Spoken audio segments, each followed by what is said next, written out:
গ্রামীণ আর্থ-সামাজিক উন্নয়নের মাধ্যমে অন্ত্যোদয়ের স্বপ্নকে বাস্তবায়িত করা সম্ভব।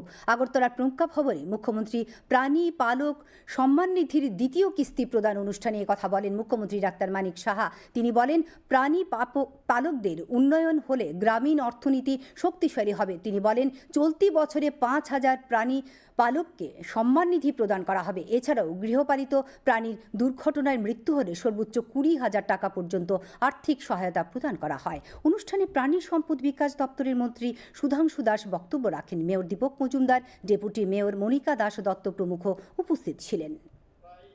2,56,000 দৃষ্টি আর্টিফিশিয়াল ইনসেমিনেশন এখন পর্যন্ত দেওয়া হয়েছে। তাতে করে 54,852টি কাজ জন্ম দিয়েছে। এর মধ্যে 46,461 হচ্ছে ফিমেল।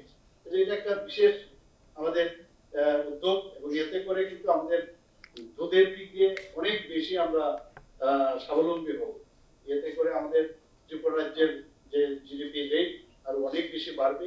এই ডিপার্টমেন্টের গুরুত্ব কিন্তু সাংঘাতিক, অপরিসীম, এবং তার যে বিভিন্ন ধরনের যে চিন্তা ভাবনা মাননীয় প্রধানমন্ত্রীজিও সেই পশুপালন কৃষকদের জন্য যেভাবে চিন্তা ভাবনা করছেন, ত্রিপুরা সরকার সেই দিকে কাজ করবে।